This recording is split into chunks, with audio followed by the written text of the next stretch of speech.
जन्मों का कर्ज शीर्षक वाली कहानी शुरू होने से पहले आपको अकेला टाइगर यूट्यूब चैनल को लाइक और सब्सक्राइब जरूर करें। कहानी इस प्रकार है। गृहलक्ष्मी पत्रिका की एक गहन और मार्मिक कहानी है जो समाज में महिलाओं के संघर्ष और उनकी आत्म बलिदान की भावना को दर्शाती है।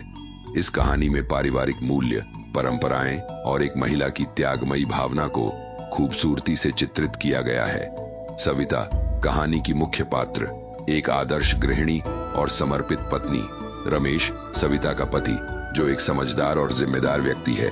माया सविता की बेटी जो विदेश में पढ़ाई कर रही है। राजेश सविता का बड़ा बेटा जो परिवार की जिम्मेदारियों में हाथ बंटाता है। कहानी का प्रारंभ, कहानी की शुरुआत एक साधारण परिवार से होती है जहां सविता अपनी पूरी जिंदगी अपने परिवार के लिए समर्पित करती है।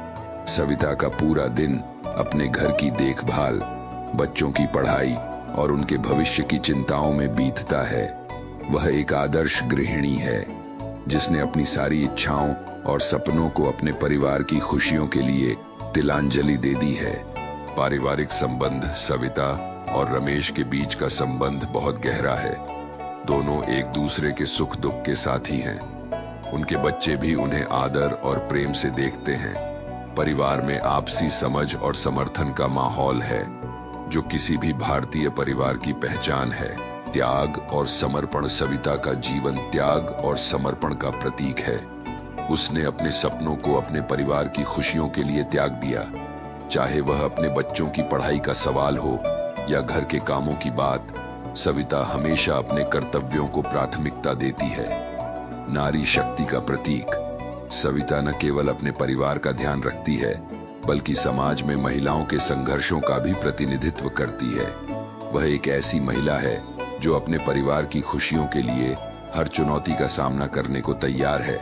उसकी यही शक्ति और समर्पण उसे कहानी का मुख्य पात्र बनाते हैं। कर्ज का भाव, कहानी के अंत में सविता को महसूस होता है कि उसने अपने परिवार के लिए जो कुछ भी किया वह एक जन्म का नहीं बल्कि जन्मों का कर्ज है। वह इस कर्ज को बड़ी ही शिद्दत से निभाती है और इसे अपनी जिंदगी का उद्देश्य मानती है।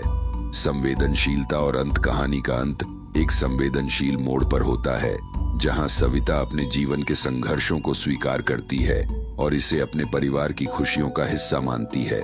वह अपने त्याग और समर्पण को एक गौरव की तरह देखती है और उसे अपने जीवन का सबसे बड़ा उपहार मानती है।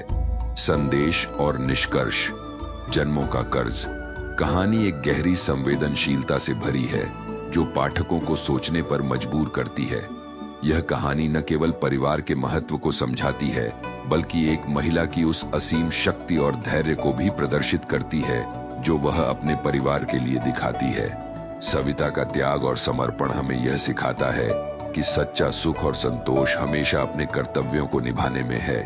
समाप्ति इस प्रकार, जन्मों का कर्ज कहानी एक महिला के जीवन के विभिन्न पहलुओं को उजागर करती है और हमें यह सिखाती है कि सच्चे जीवन का अर्थ अपने परिवार और अपने कर्तव्यों के प्रति समर्पित होना है।